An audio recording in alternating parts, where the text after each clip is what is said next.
graça e paz do nosso Senhor Jesus Cristo. A gente está fazendo esse vídeo porque hoje é quarta-feira e seria o nosso culto, mas devido a alguns acontecimentos no nosso bairro, no Âncora, a gente não está podendo fazer esse culto dentro do nosso templo. E aí, como eu iria pregar hoje, a gente está fazendo esse vídeo para poder compartilhar com os irmãos e os irmãos terem algum momento de culto através de alguma reflexão e oração e algum cântico, ok?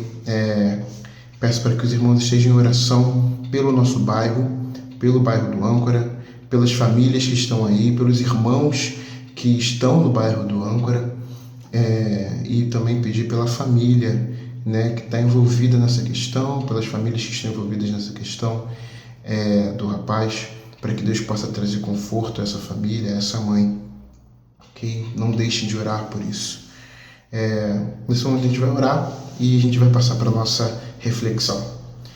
Senhor Jesus Cristo, muito obrigado por esse privilégio de poder compartilhar, ó Deus, desses pensamentos, dessa pequena reflexão, nesse pequeno momento de coisas que o Senhor tem falado, Deus, ao meu coração, que o Senhor também possa falar ao coração dos meus irmãos, que o Senhor também possa dar paz aos meus irmãos através dessa palavra, possa vir com bálsamo, Deus, sobre aqueles que, por algum motivo, Pai, precisam, ó Deus, de tranquilidade em suas vidas, que precisam desse bálsamo, que andam preocupados, que o Senhor, em nome de Jesus, possa colocar os nossos corações cada vez mais pautados no Senhor.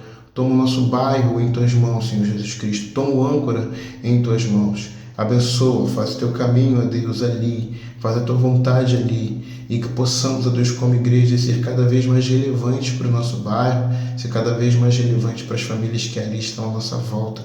Em nome de Jesus. Amém. Meus irmãos, como eu disse, é um privilégio estar aqui compartilhando com os irmãos desse momento. E eu vou dividir com os irmãos o capítulo 24 de Mateus. Ele é um capítulo extenso, então não vou lê-lo todo. Então peço para que o irmão abra a sua Bíblia em Mateus capítulo 24 e vá me acompanhando. Eu vou dizendo os versículos dos quais eu estou lendo e a gente vai comentando algumas coisas sobre. Não está na ordem, então fique atento aí. A gente vai dividir isso em alguns blocos, pois no capítulo 24 de Mateus, Jesus, ele conversando com seus discípulos, ele compartilha algumas coisas acerca da sua volta, da sua vinda, a segunda vida dele.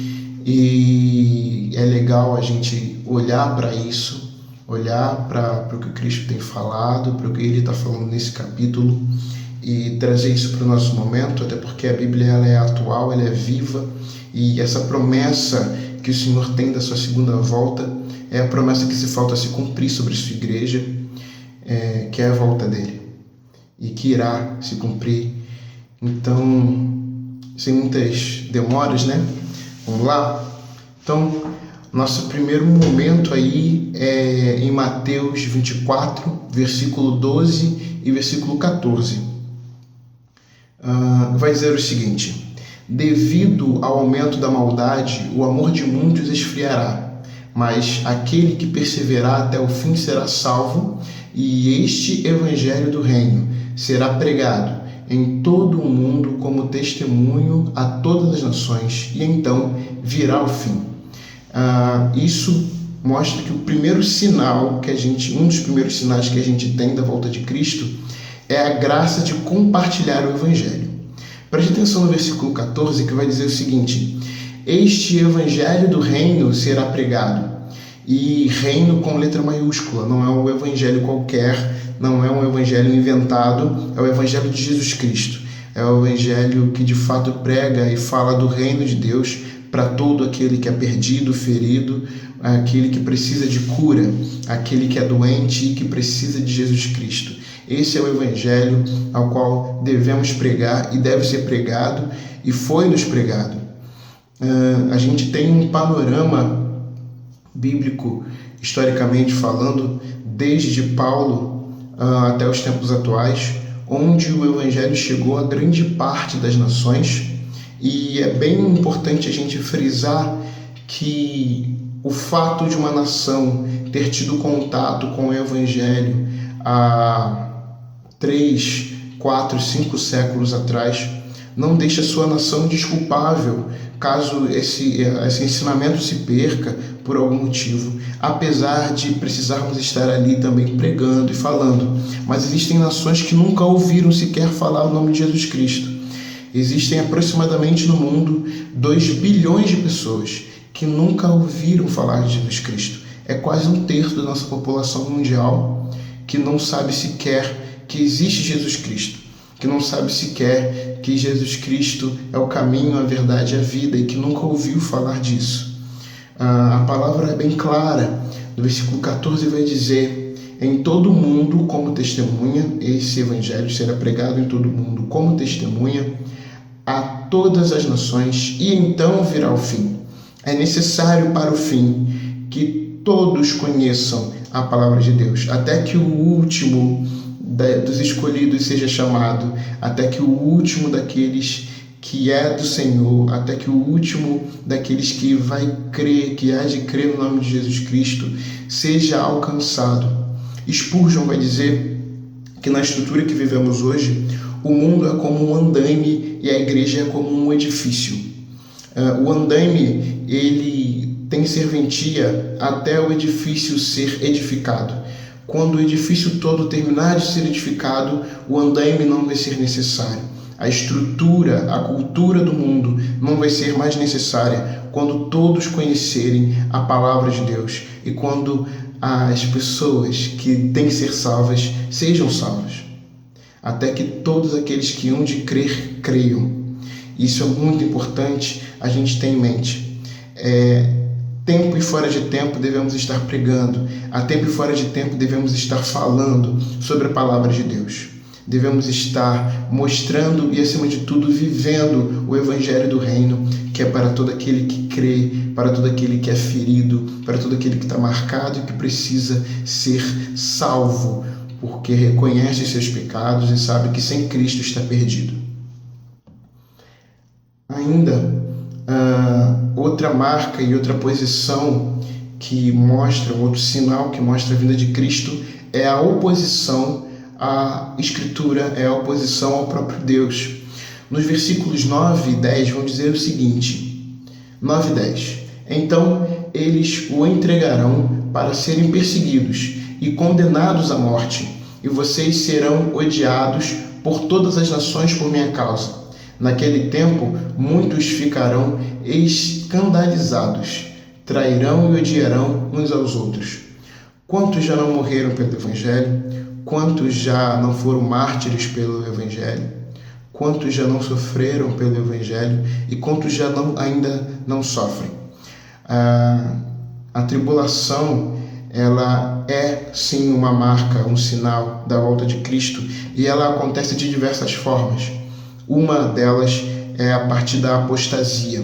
Olha o versículo 4 e o versículo 5. Cuidado, que ninguém os engane, pois muitos virão em meu nome dizendo, eu sou o Cristo, e enganarão a muitos. A apostasia, ela é um dos sinais dentro da tribulação para a volta de Cristo. Quando começarmos a escutar rumores de falsos cristos, de falsos evangelhos, de pagas de indulgência, de coisas que você paga para ser salvo, de um evangelho fácil, liberal, ou de um evangelho legalista, onde você tem que fazer para ser salvo, ou onde você pode fazer tudo porque você já é salvo. Esse tipo de evangelho gera em nós apostasia, gera naqueles que não foram chamados por Cristo apostasia. É necessário que estejamos atentos, e a palavra é muito clara: aqueles que são de Deus não serão enganados por isso. Isso está no versículo 24, se eu não me engano. Isso, versículo 24. Pois aparecerão falsos cristos e falsos profetas que realizarão grandes sinais e maravilhas para, se possível, enganar até os eleitos. Então é bem claro aqui que os eleitos de Cristo não serão enganados. Está dizendo que, se possível, eles poderiam enganar os eleitos de Cristo, mas aquele que é eleito não é enganado e não deixa vender a sua fé através da apostasia por aquilo que o homem faz ou fala, através do liberalismo ou através do legalismo, através do misticismo, o evangelho gnóstico que tem pregado por aí. O homem que é de Deus, a mulher que é de Deus, tem consciência total da sua eleição, tem consciência total da sua salvação em Cristo e tem consciência de que Cristo o ama e de quem é Cristo, de qual é o evangelho, do que Cristo de fato prega. Ainda na tribulação, a gente tem a depravação. Capítulo 24, versículo 12 e versículo 13 dizem o seguinte: devido ao aumento da maldade, o amor de muitos esfriará, mas aquele que perseverar até o fim será salvo. A questão do amor ser esfriado, a iniquidade aumentar, houver ódio entre os homens, isso mostra para a gente claramente a depravação. A falta de amor, o amor frio, gera na nossa sociedade problemas muito grandes, problemas que a gente vive hoje, né? Entre eles, os problemas com as questões da sexualidade. Tivemos um pequeno probleminha no vídeo, mas já voltamos. A gente teve que cortar. Então, como eu dizia, os problemas na área da sexualidade, onde homens e mulheres já não sabem mais quais são os seus papéis, onde macho e fêmea já não reconhecem o que é macho e o que é fêmea de fato, onde o amor entre esses dois está totalmente deturpado, onde a sexualidade, onde o ato de amor entre homem e mulher está deturpado, como na pornografia, como nos casamentos onde há violência sexual e em diversos outros ambientes. A sexualidade que foi criada por Deus, foi feita por Deus, lá no Éden diz que homem e mulher os criou, macho e fêmea os criou, a sua imagem e semelhança. Então é muito claro no Éden que macho e fêmea juntos revelam a imagem de Cristo. Existe natureza de Cristo no macho e existe natureza de Cristo na fêmea. A natureza de Deus, aquilo que Deus é revelado na junção do macho e da fêmea. Isso é básico dentro da criação do mundo e essas coisas são perdidas através da falta de amor. Outra questão é o abuso de drogas. Pessoas com o amor frio, com o amor amíngua, procuram se satisfazer em outras coisas, né? E uma delas são as drogas. Cada vez mais tem aumentado o abuso e o uso de drogas entre a juventude, entre jovens de 15 a 25 anos, né? Cada vez mais cedo são inicializados dentro das drogas e viciados e morrem por conta disso. A taxa de morte de jovens bêbados dirigindo carro é muito maior entre adultos, né? Bem, tem a dissolução familiar. É óbvio que isso vai acontecer. Sem amor, a família não subsiste. Sem amor, é impossível ter família. Tem países hoje que contam com 50% de divórcio de todos os casamentos. Ou seja, se 10 pessoas se casam, 5 se separam. E outras 5 ainda continuam, mas com alguns problemas ainda em seus casamentos, por falta de amor, pelo amor ter sido amíngua, esfriado, por o amor estar saindo pelas casas dessas famílias.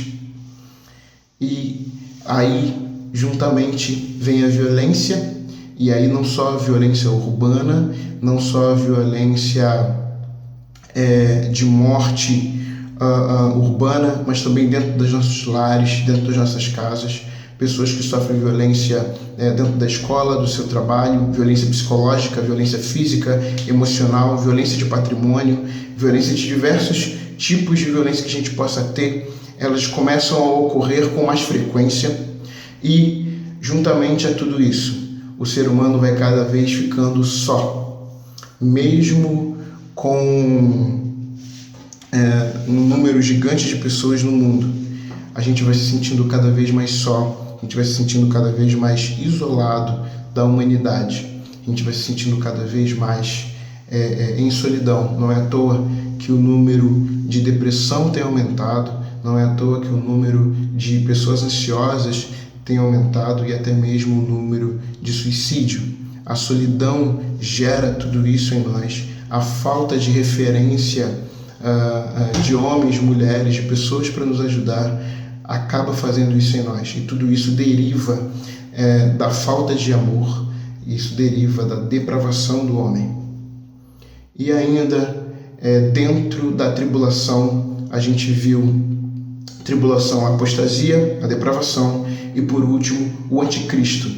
O anticristo ele é real, existe de fato uma vontade e uma força em um espírito do anticristo, mas também existem seres humanos que vivem essa vida como o anticristo. E a gente vê isso bem claro em Mateus 24:15, que vai dizer o seguinte: assim, quando vocês viram o sacrilégio terrível do qual falou o profeta Daniel no lugar santo. Quando ele fala sacrilégio terrível, Jesus está se referindo ao ano 2 antes de Cristo, que é sobre o rei da época de Daniel. Vou até pegar aqui para a gente ler o nome dele. Antíoco Epifânio é o rei que governava da época de Daniel e que foi um tirano. Logo depois, o Império Romano, em 70 depois de Cristo, invadindo os outros impérios em volta. O Império Romano é tido como um anticristo, e com toda certeza ainda teremos outros, e com toda certeza há de se levantar um anticristo no nosso tempo, e isso é um sinal da volta de Cristo.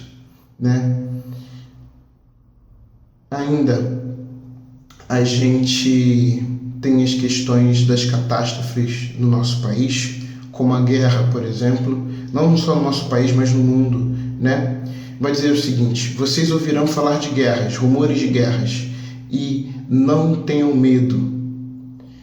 É necessário que tais coisas aconteçam, mas ainda não é o fim. Nação se levantará contra nação e reino contra reino, haverá fomes e terremotos em vários lugares. E aí não só guerra, mas a fome e o terremoto. Em 2019, uma pesquisa da DW diz que aproximadamente 1,9 trilhões de dólares foram investidos em guerra pelos países do nosso mundo. Isso mostra claramente que a ideia de paz mundial é uma ideia distante, pois 1,9 trilhões de dólares pode resolver todo o problema de saúde, todo o problema de fome, todo o problema de saneamento básico e de educação nos chamados países de terceiro mundo. Todo esse dinheiro pode ser convertido para, de fato, gerar paz. Mas a gente, como mundo, como forças no mundo, a gente vê cada vez mais os nossos governos, os governos mundiais, prezando pela guerra, prezando por armas, prezando por uma falsa proteção. Ainda, as catástrofes naturais, as catástrofes que hão de acontecer no nosso mundo, isso a gente vai ver nos versículos 7, nos versículos 29 também. Versículo 29 vai dizer o seguinte: imediatamente após a tribulação daqueles dias, o sol escurecerá e a lua não dará a sua luz. As estrelas cairão do céu e os poderes celestiais serão abalados. As coisas que hão de acontecer, meus irmãos, que vão acontecer de catástrofes naturais, acontecerão. E isso é bíblico. O nosso próprio Senhor garantiu isso. Toda a catástrofe natural que há de acontecer, vai acontecer. Mas por que tanta notícia ruim? Por que tantas coisas ruins que você está compartilhando com a gente, Diogo? Bem, Jesus Cristo, depois desse versículo e depois de todo esse panorama ruim, do versículo 29, do 4 ao 29, ele vai dizer o seguinte: então aparecerá no céu o sinal do Filho do Homem, e todas as nações da terra se lamentarão e verão o Filho do Homem vindo nas nuvens do céu, e com poder e grande glória. E ele enviará os seus anjos com grande som de trombeta, e esses reunirão os seus. Aprendam a lição da figueira. Quando os seus ramos se renovam e suas folhas começam a brotar, vocês sabem que o verão está próximo. Assim também, quando todas essas coisas, saibam que ele está próximo, às portas. Quando todas essas coisas começarem a acontecer e olharmos para essas coisas, isso não deve gerar em nós insatisfação, medo ou angústia. Isso deve gerar em nós alegria, pois o nosso Senhor está à porta, pois o nosso Senhor há de vir e nada do que está acontecendo está fora da soberania do nosso Senhor Jesus Cristo. Nada do que está acontecendo está fora da visão do nosso Senhor Jesus Cristo. Então, meu irmão, relaxe, respire. O nosso Senhor Jesus Cristo está soberano sobre todas as coisas que estão acontecendo no nosso país e nos outros países, no mundo todo. Nada fugiu ao seu controle. As coisas que estão acontecendo, as catástrofes, guerras, epidemias e coisas horríveis que têm acontecido em nosso meio, tudo isso há de acontecer para que o nosso Senhor venha, para que se cumpra. E ele continua dizendo nos versículos abaixo, que ele virá como ladrão na noite, mas que ele espera, que o seu Senhor espera, que ele veja os seus servos trabalhando, que ele veja os seus servos confiantes no trabalho, vivos no trabalho. Temos trabalho a fazer, temos uma missão a fazer. Existem 2 bilhões de pessoas que ainda não conhecem a Cristo. Existem pessoas do seu lado que talvez não conhecem a Cristo. Viva, trabalhe para o nosso Senhor Jesus Cristo. Não tenha medo das coisas que estão acontecendo no mundo. Tudo está debaixo da soberania do nosso Senhor Jesus Cristo. É difícil, de fato, pensar nisso. Talvez você esteja doente, talvez as pessoas do seu lado estejam doentes, talvez você esteja desempregado, talvez precisando de ajuda, mas parece que estamos aqui, somos irmãos. Peça oração, peça ajuda àqueles que podem ajudar. Chegue junto, esteja presente, mesmo nesse tempo de distanciamento, esteja presente nas redes, converse com quem você tem confiança, peça ajuda, chegue e peça ajuda. A Igreja de Cristo está aqui para edificar e ajudar uns aos outros, para que a gente possa crescer junto, que a gente possa ter paz em nossa vida, paz em nosso coração, sabendo que o nosso Senhor Jesus Cristo, apesar de todas essas maldades que estão acontecendo e que ainda vão acontecer, que apesar disso tudo, nosso coração possa estar pautado em Cristo, sabendo que Ele voltará, que Ele está à porta e que teremos vitória com Ele e que subiremos aos céus com Ele. Preguemos o Evangelho, vivemos o Evangelho, vivamos aquilo que Deus quer que vivamos. Preguemos a palavra a tempo e fora de tempo e vivamos em paz em Cristo Jesus, pois a nossa paz está em Cristo. A nossa alegria é a força que está no Senhor. Que Deus abençoe, e o próximo bloco é um louvor que tem a ver com isso. Deus abençoe. Teve que dividir em bloquinhos, né? Esse é o bloco final. A gente vai cantar um louvor. O nome desse louvor é As Portas Vão Se Levantar. Que, irmãos, reflita juntamente com esse louvor as coisas que escutamos nessa reflexão, que de fato o Senhor possa trazer tranquilidade ao seu coração, trazer vida ao seu coração, e fique ciente de que nosso Senhor Jesus Cristo está sobre todas essas coisas. Não devemos estar angustiados com nada, pois Ele venceu o mundo. Não devemos estar bravos ou receosos com nada, pois o nosso Senhor Jesus Cristo venceu o mundo. Ele está diante disso tudo, Ele está acima de todas essas coisas. Isso precisa de fato entrar nos nossos corações e nos dar paz. Que nosso Senhor Jesus Cristo nos dê paz essa noite, nos dê tranquilidade, pois Ele está à porta, está próximo e é soberano sobre todas as coisas.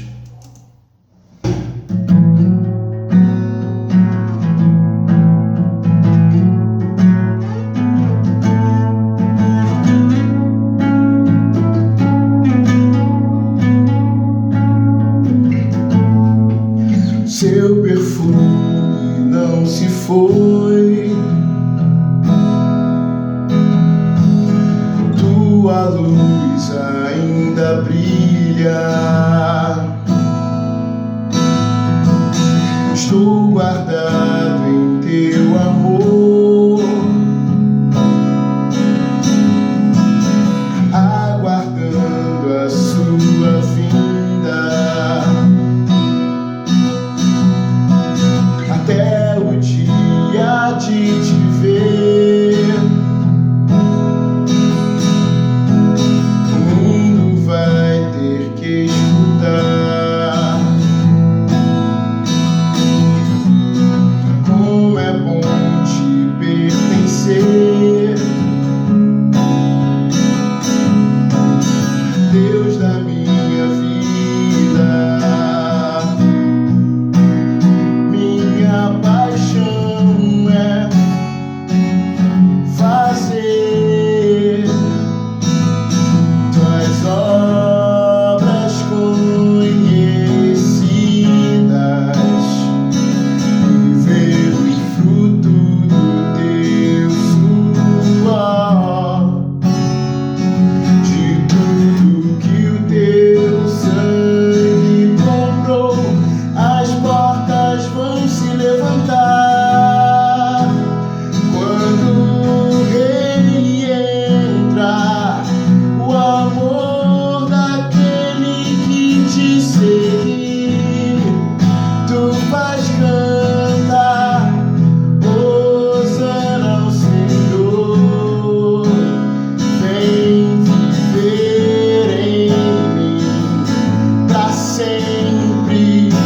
Os raios do sol vão te anunciar, e o som do mar se cala pra ouvir teu povo dizer hosana ao Senhor. Já não haverá mais lágrimas.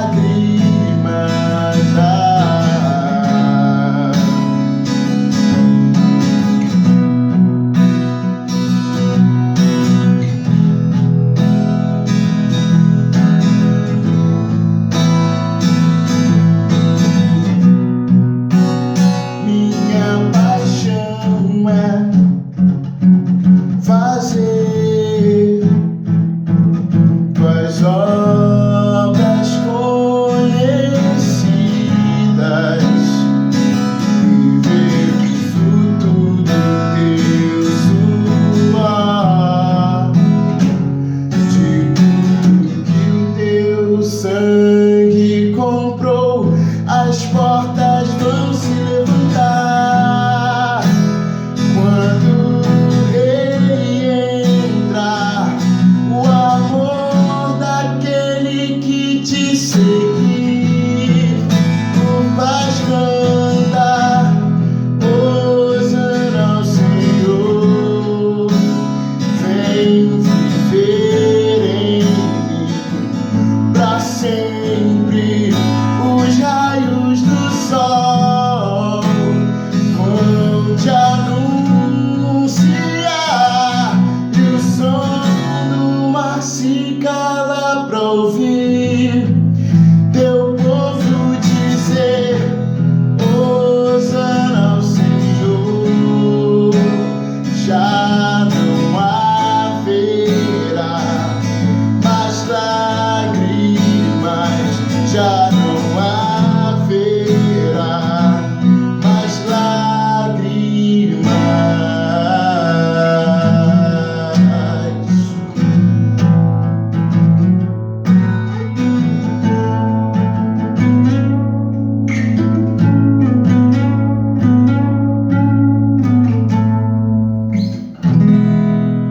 Deus abençoe, meu irmão. Já não haverá mais lágrimas. O nosso Senhor está por vir.